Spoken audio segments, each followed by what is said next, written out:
할렐루야. 오늘도 말씀과 함께 하루를 시작하는 여러분에게 하나님의 은혜와 평강이 가득하시길 주님의 이름으로 축복합니다.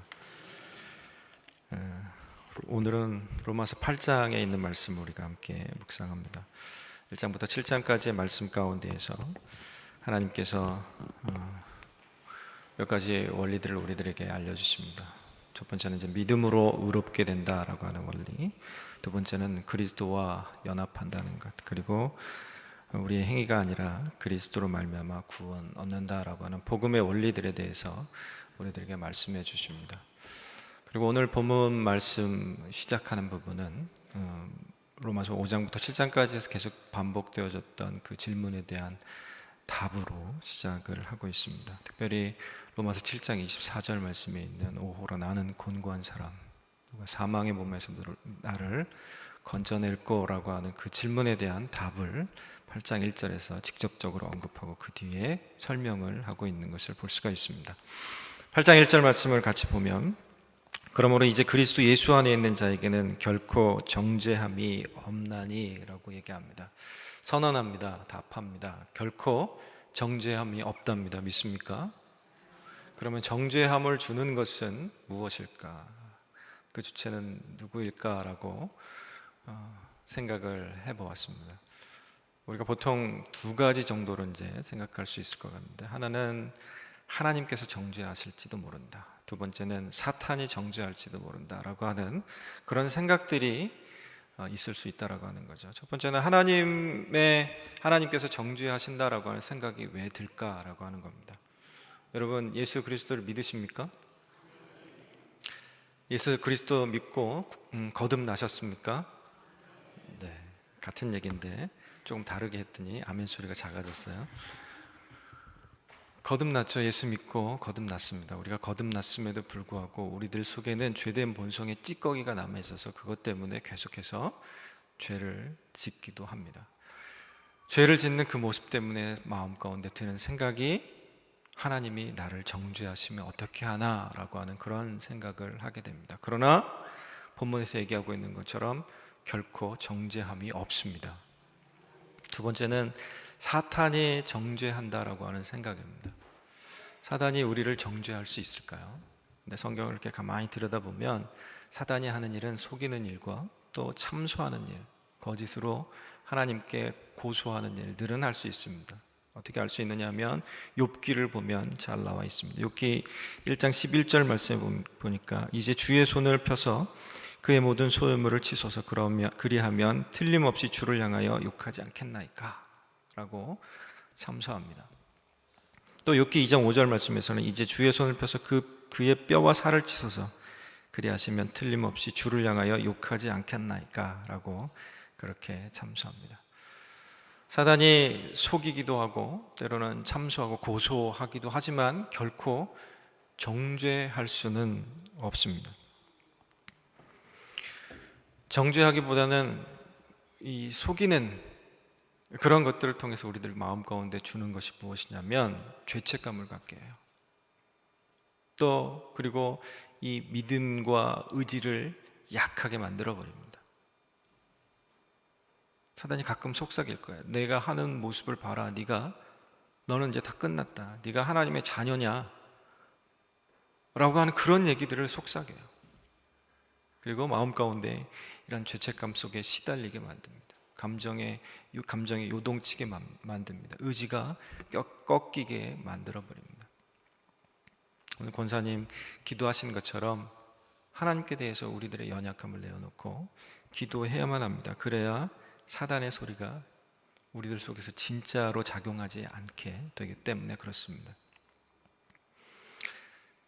어느 선교지에 선교사님에게 아들 녀석 하나가 있었는데 그 아들이 굉장히 개구장이었어요. 그래서 그 아이가 가지고 놀았던 장난감 중에 하나 새총이 있었는데, 새총 아시죠? 이렇게 탁 잡고 하는데 뭘 맞힐까라고 하다가 이렇게 하나를 찾았어요. 평소에는 잘 맞지도 않던 새총이 그날은 한 방에 딱 맞았어요. 아버지가 너무도 아끼고 사랑하는 추수감사절에 잡으려고 했던 칠면조를 한 방에 맞춰가지고 죽여버렸네. 근데 그때 그 집에서 일하고 있었던 그 사환이 그걸 본 거예요. 그래서 그 아이를 붙잡고 협박을 하는 거죠. 내가 네가 무슨 일을 했는지 너희 아버지한테 다 말할 거야. 근데 단 내 말을 들으면 아버지한테 일러 바치지 않을 거야. 그리고 그날부터 이 사원이 했던 설거지며 청소며 온갖 굳은 일들을 다 하다가 너무 힘들고 고통스러워가지고 죽도록 고생하고 나가지고 아버지한테 가가지고 아빠, 내가 아빠가 너무 사랑하는 칠면조를 싸서 죽였어요 라고 그렇게 얘기를 한 겁니다. 그때 아버지가 뭐라고 얘기했을까요? 너 그거 왜 싸 죽였어? 라고 얘기하지 않으시고 진작에 얘기하지 왜 그 죽을 고생을 네가 하고 있었니? 라고 그렇게 얘기했다고 합니다. 여러분 하나님의 자녀가 된 줄로 믿습니다. 하나님의 자녀가 되어서 하나님이 아끼는 것을 실수로 그렇게 범하였다 하더라도 그것에 얽매여가지고 하나님 앞에 얼굴도 못 들고 하나님 앞에 나와서 얘기만 하면 되는 것을 끙끙 앓고 죽을 고생을 하고 거기에 얽매여서 그렇게 살아서는 안 되는 줄로 믿습니다. 결코 정죄함이 없습니다. 결코 정죄함이 없는데요, 이 1절 말씀에 그 조건이 붙었습니다. 1절 다시 한번 볼게요. 그러므로 이제 그리스도 예수 안에 있는 자에게는 결코 정죄함이 없답니다. 누구에게 정죄함이 없다고요? 그리스도 예수 안에 있는 사람에게 정죄함이 없답니다. 그렇죠? 우리가 그리스도 예수 안에 있어야만 합니다. 1절을 2절 말씀에서 부연 설명합니다. 이해라고 하면서 설명을 합니다. 2절 말씀을 같이 읽을까요? 시작. 이는 그리스도 예수 안에 있는 생명의 성령의 법이 죄와 사망의 법에서 너를 해방하였습니다. 아멘. 생명의 성령의 법이 죄와 사망의 법에서 너를 해방했다라고 그렇게 말씀하고 있습니다. 그런데 그 앞에 그리스도 예수 안에 있는이라고 얘기합니다. 여러분, 예수 그리스도 안에 있습니까? 아멘. 예, 다들 우렁차고 좋습니다. 그렇다면 그리스도 예수 안에 있다라고 하는 의미가 무엇일까를 먼저 생각을 해보아야 하겠죠. 이 내 마음 그리스도의 집이라고 하는 책 속에서 이 로버트 멍어는 우리의 마음 안에 여러 가지 방들이 있다라고 이렇게 설명을 합니다. 이 문을 들어가고 거실을 통과하고 각종 방들을 이렇게 들어가면서 이제 여러 가지 설명을 그렇게 해주는데요. 그 안에, 그 마음의 방 안에 예수 그리스도가 계셔야 한다라고 하는 거죠. 세상 가만히 보면 어떻게 보면 예수 안에 거한다라고 하는 것은 실상은 예수께서 내 안에 거하는 것이 먼저인 줄로 압니다. 이 요한복음 15장에서 보면 우리와 예수님의 관계를 포도나무와 가지의 관계로 비유하고 있습니다. 예수님은 포도나무고 우리는 가지죠. 그렇기 때문에 가지는 포도나무에 붙어 있어야 되듯이 우리는 누구에게 꼭 붙어 있어야 됩니까? 예수님께 꼭 붙어 있어야 되는 거죠. 그리스도 예수 안에 있다라고 하는 말은 그런 의미가 있는 겁니다.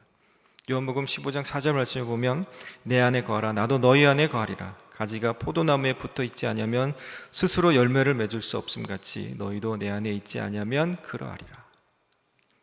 계속해서 15장 5절 말씀에서 이렇게 이야기합니다. 나는 포도나무요 너희는 가지라. 그가 내 안에 내가 그 안에 거하면 사람이 열매를 많이 맺나니 나를 떠나서는 너희가 아무것도 할 수 없음이라 라고 얘기합니다. 붙어 있어야 됩니다.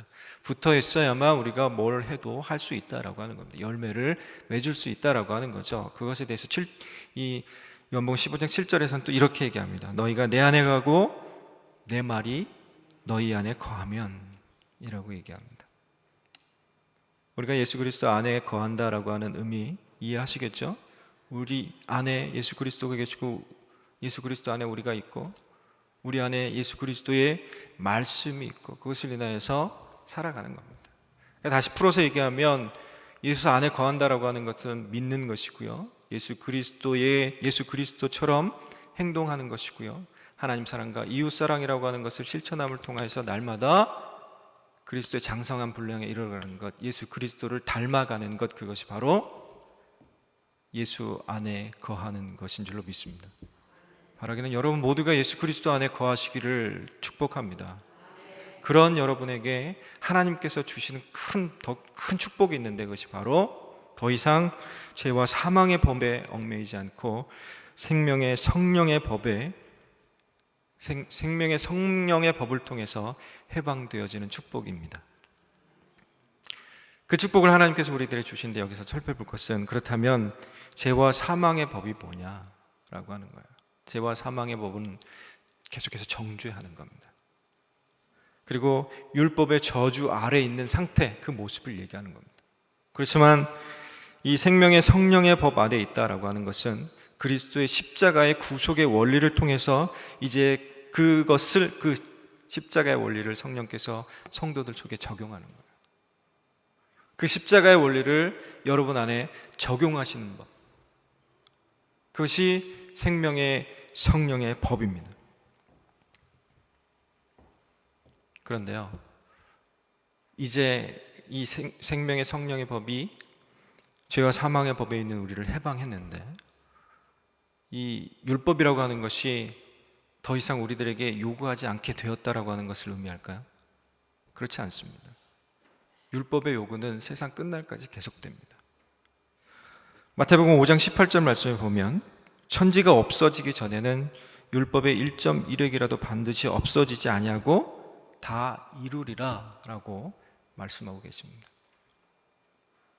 율법이 우리를 얽매이려고 하고 있긴 하지만, 그럼에도 불구하고 율법의 요구가 끝까지 있어서 마지막 날에는 다 이루어 주신다라고 하는 그런 의미입니다. 율법은 좋은 걸까요? 나쁜 걸까요? 하여튼 좋고 나쁘고 막 나오는데요, 하나님, 그럼 이렇게 생각을 해보죠. 하나님께서 율법을 이스라엘 백성들에게 주실 때는 그 율법이 좋은 거였을까요? 나쁜 거였을까요? 좋은 의도로 하나님께서 주신 거잖아요. 너 율법 때문에 죽어봐라 라고 주신 하나님이 아니세요. 그 율법을 줄 테니까 이것 가지고 살아봐라, 거기서 생명을 발견해라, 생명을 가지고 살아라 라고, 그런 의미로 하나님께서 주신 거예요. 그런데 그 안에서 생명을 발견하지 못하고 그 안에 있는 율법의 기능인 죄를 알려주는 그것을 통하여서 계속 그 죄에 얽매여 살아가는 그런 인간의 모습 때문에 결국 그것이 힘들어지게 되었다라고 하는 거죠. 3절에서 2절 말씀을 조금 더 방법론적으로 설명을 하고 있습니다. 3절 말씀 같이 보겠습니다. 시작. 율법이 육신으로 말미암아 연약하여 할 수 없는 그것을 하나님은 하시나니 곧 죄로 말미암아 자기 아들을 죄 있는 육신의 모양으로 보내어 육신의 죄를 정하사라고 그렇게 말씀하고 있습니다. 그렇죠. 십자가 구속의 원리를 성령께서 성도들 안에서 적용하셨다라고 하는데, 그 십자가의 원리는 바로 3절에서 얘기하고 있는 죄로 말미암아 자기 아들을 죄 있는 육신의 모양을 보내 육신의 죄를 정하시는 것, 십자가를 통해서 죄를 씻어주시는 것, 그것을 통해서 이루셨다라고 하는 겁니다. 율법의 저주는 굉장히 무시합니다. 그렇지만 그 저주를 다 씻으셨습니다. 이 갈라디아서 3장 13절 말씀에 보면, 그리스도께서 우리를 위하여 저주를 받은 바 되사 율법의 저주에서 우리를 속량하셨으니 기록된 바 나무에 달린 자마다 저주 아래 있는 자라 하였습니다. 친히 예수 그리스도께서 나무에 달리심, 십자가에 달리심을 통하여서 저주를 받으시고, 그 저주를, 우리 가운데 있는 저주를 다 짊어지셨다라고 하는 겁니다. 그렇기 때문에 더 이상 우리 가운데는 율법의 저주가 있다 없다? 없다는 겁니다. 없습니다. 더 이상 율법의 저주가 없어요. 그리고 사도 바울도 로마서 3장 23절부터 26절 말씀 가운데서 이렇게 얘기합니다. 모든 사람이 죄를 범하였으며 하나님의 영광에 이르지 못하더니 그리스도 예수 안에 있는 속량으로 말미암아 하나님의 은혜로 값없이 의롭다 하심을 얻은 자 되었느니라.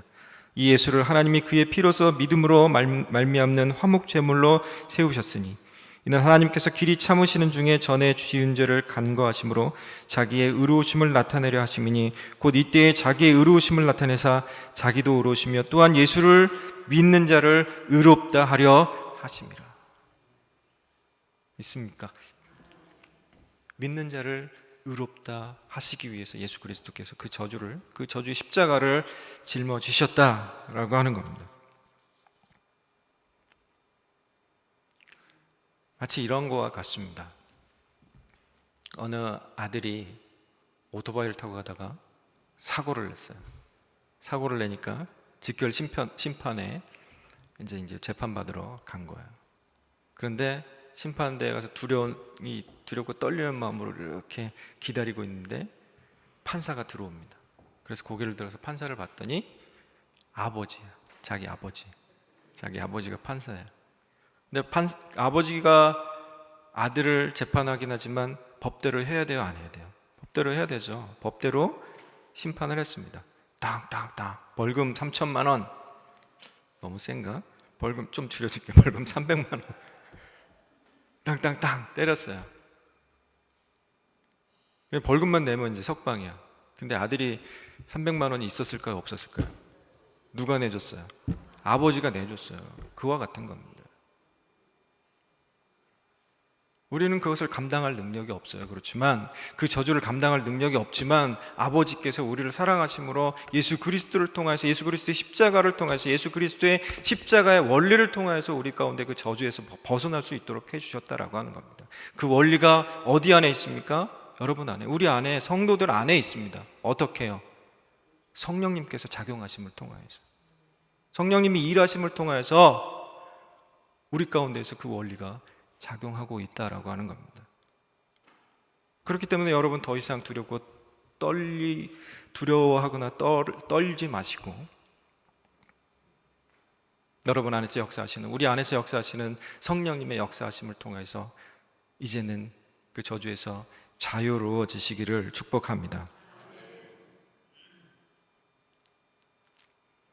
그런데 아까도 얘기했지만 율법은 원래는 선한 거였다, 좋은 거였다. 하나님께서 사랑해서 주신 것이었다. 율법은 신령한 겁니까? 신령하지 않은 겁니까? 네, 신령한 거예요. 왜냐하면 이 7장 14절에서 바로 그 얘기를 해주고 있습니다. 7장 14절 말씀 보세요. 우리가 율법은 신령한 줄 알거니와 라고 얘기하고 있어요. 율법이 신령한 거예요. 능력이 있는 거예요. 그 안에도 그 하나님의 사랑의 마음이 담겨 있어요. 그런데 3절 전반부에 보니까 율법이 육신으로 말미암아 율법이 강해졌다고요, 연약해졌다고요? 연약해졌다고. 왜요? 육신으로 말미암아서. 도대체 육신이 어떻기 때문에 율법이 가지고 있는 그 신령함을 우리 가운데서 나타내지 못할까요? 그것이 5절부터 8절 말씀에서 계속 나와요. 5절 말씀에 보면 육신을 따르는 자는 육신의 일을 하기 때문이다. 6절에서는 육신의 생각은 사망이다. 7절에서는 육신의 생각은 하나님과 원수가 된다. 8절에서는 육신에 있는 자들은 하나님을 기쁘시게 할 수 없다. 육신이 바로 그런 겁니다. 그렇기 때문에 이 신령한 율법이 연약해진 거예요.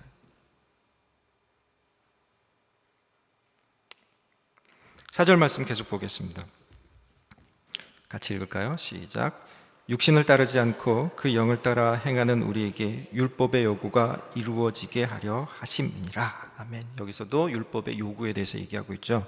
그 영을 따라 행하는 우리에게 율법의 요구가 이루어진다라고 그렇게 말씀하고 있습니다. 그 전에 육신에 대해서 다시 한번 생각해 보면요, 여기서 말하고 있는, 본문에서 얘기하고 있는 육신이란 이 그리스도와 그리스도인들이 예수님과 하나님과 동떨어져 타락한 인생의 그 본성을 얘기하고 있습니다. 그러니까 생물학적 기능을 하고 있는 육신을 의미하는 것이 아니라 하나님과 동떨어져 있는 그런 죄된 인간의 본성, 그것을 얘기하는 거예요. 그걸 조금 더 풀어서 얘기하면 이 사람의 인격 모두가 타락해 있다라고 하는 거예요. 그래서 하나님을 제대로 알지도 못하고요, 마음은 상해 있고, 그리고 이 무기력함과 또 죄책감에 휘둘려 살고 있는 그런 육신의 모습이 되었다라고 하는 겁니다. 그런 육신의 작용 때문에 우리를 힘들게 하지만 그럼에도 불구하고 육신을 의지하지 않고 생명의 성령의 법, 그것을 주장하시는 성령님을 의지하는 사람에게는 율법의 모든 요구가 그 안에서 이루어지게 되어져 있다라고 하는 겁니다. 여러분 안에서 율법의 모든 요구가 이루어질 수 있습니다. 문자적으로 율법을 다 감당할 수 있을지 감당할 수 없을지 몰라도 율법의 근본적인 요구는 원리는 여러분 안에서 이루어질 수 있다라고 하는 겁니다. 5절 말씀을 보세요. 육신을 따르는 자는 육신의 일을, 영을 따르는 자는 영의 일을 생각하나니.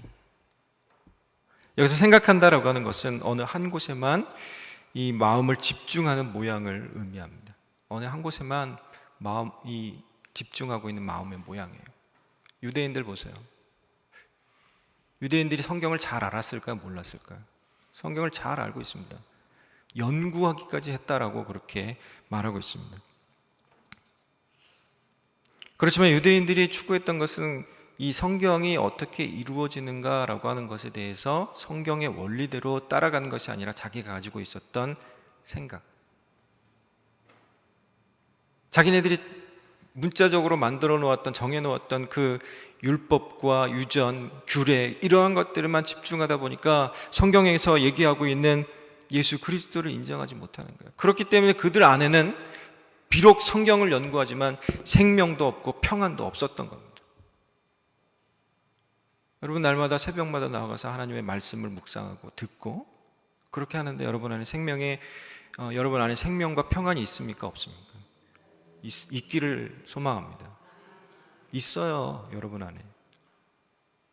복음이 있는 여러분 안에는 생명이 있는 줄로 믿습니다. 그리스도의 은혜가 있기 때문에 그렇습니다.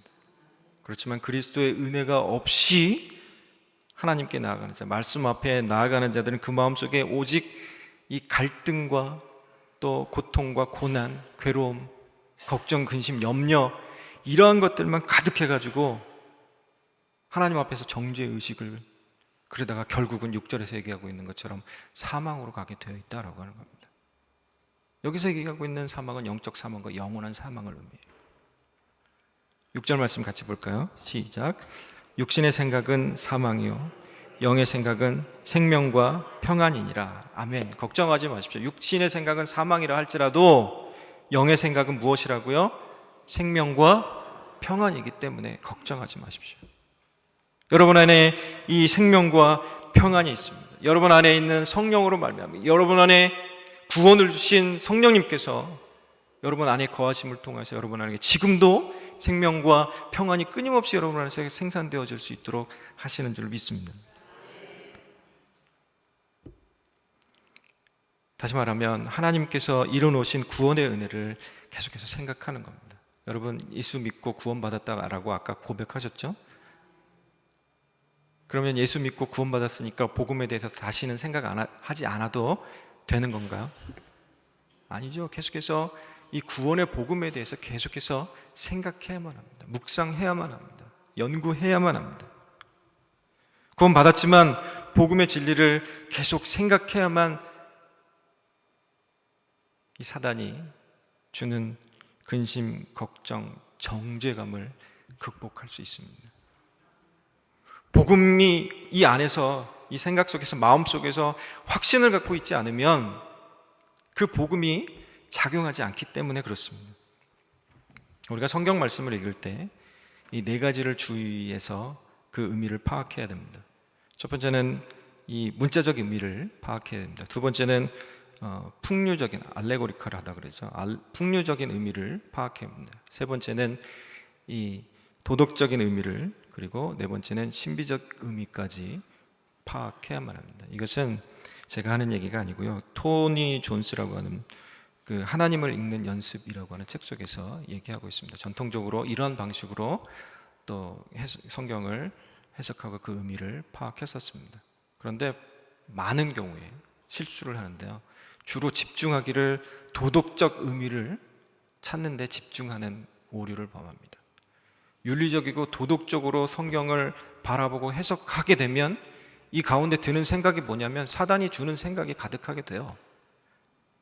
그래서 근심하고 걱정하고 갈등하고 정죄감 속에 휘말리게 되어 있는 겁니다. 하나님께서 말씀을 주신 것은, 복음을 주신 것은 우리 가운데 은혜가 머무르기를 원하셔 하나님께서 주신 것이거든요. 그래서 그 안에 담겨있는 그 은혜의 의미들을 발견하기보다는 이 윤리적이고 도덕적인 것에만 집착하다 보면 계속해서 그 육신의 일, 육신의 생각을 이 반복하는 그 악순환을 범하게 된다라고 하는 겁니다. 계속해서 7절 말씀 보겠어요. 육신의 생각은 이렇답니다. 시작.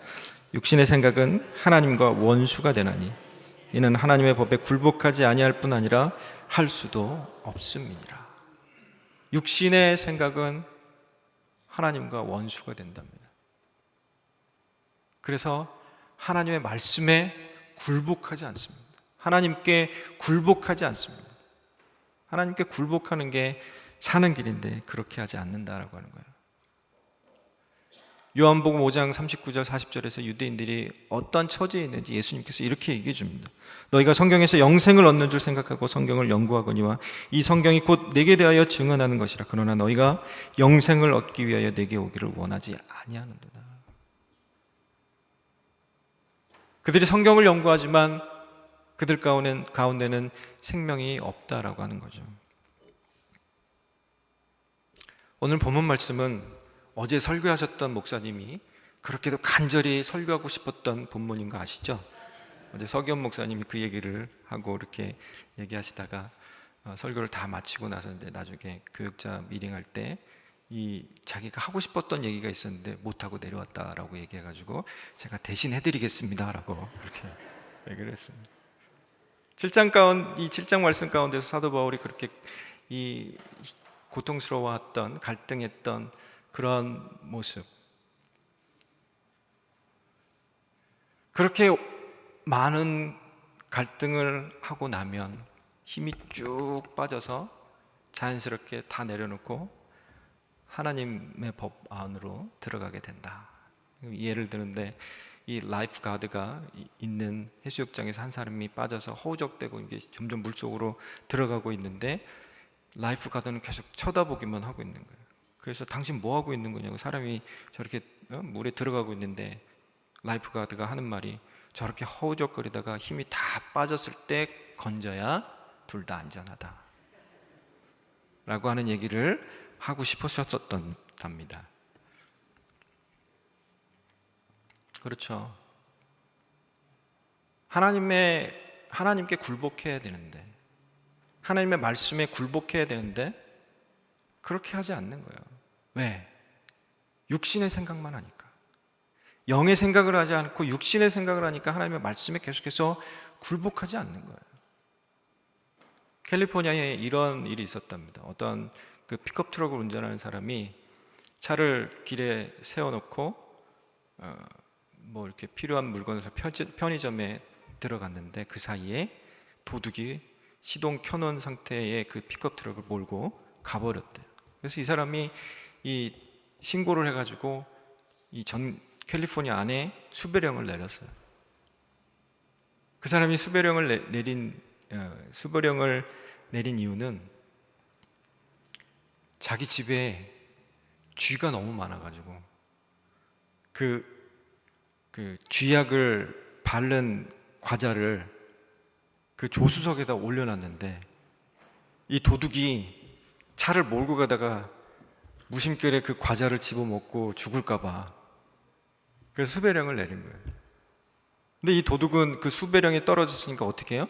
계속 자수를 해요? 아니면 계속 도망가는 거예요. 주인의 마음을 알지 못하니까 자기가 지은 도둑질, 죄만 생각나서 죄에 이끌려서 계속 도망다니는 거예요. 살게 해주려고 하는데 계속 도망다니는 거예요. 육신의 생각이란, 육신의 일이란 바로 그와 같다라고 하는 거죠. 우리 가운데 비록 죄가 있고 흠이 있고 문제가 있다 할지라도 하나님께서는 우리는 살게 하시고자 해서 계속해서 부르는데 어떻게 해요? 그것 때문에 그 죄를 계속 묵상하다 보니까 그 죄 때문에 도망만 다니는 거예요. 그러나 생명의 성령의 법은 우리 가운데 그것을 본질을 분명하게 알게 하셔서 그 진리 가운데서, 그 복음의 진리 가운데서 우리를 살게 하시는 줄로 믿습니다. 그 산다라고 하는 것의 의미를 8절에서는 이렇게 설명하고 있습니다. 8절 같이 읽습니다. 시작. 육신에 있는 자들은 하나님을 기쁘시게 할 수 없느니라. 반대로 생각하면 영 가운데 있는 사람은 하나님을 기쁘시게 할 수 있습니다.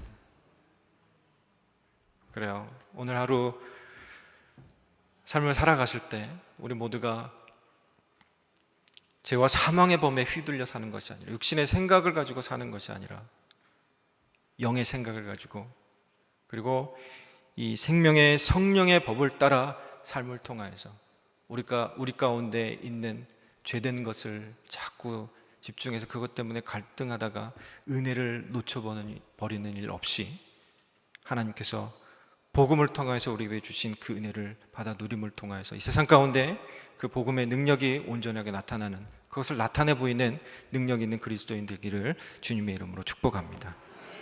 하나님 감사합니다. 이 아침에도 하나님께서 우리들에게 주신 이 말씀을 통하여서 우리가 어떠한 처지 가운데 있는지 하나님 우리의 실상을 바라보며, 그럼에도 불구하고 우리를 사랑하셔서 생명 가운데로 인도하시는, 저주가 아니라 생명 가운데로 인도하시는 하나님의 마음, 하나님의 사랑을 발견하였습니다. 이제 구원받은 하나님의 백성답게 육신의 생각이 아니라 영의 생각으로 살게 하여 주시고, 법으로 사는 것이 아니라 은혜로 사는 아름다운 역사가 우리 가운데 있도록 주님 축복하여 주시옵소서. 감사드리옵고 예수님 이름으로 기도드리옵나이다. 아멘.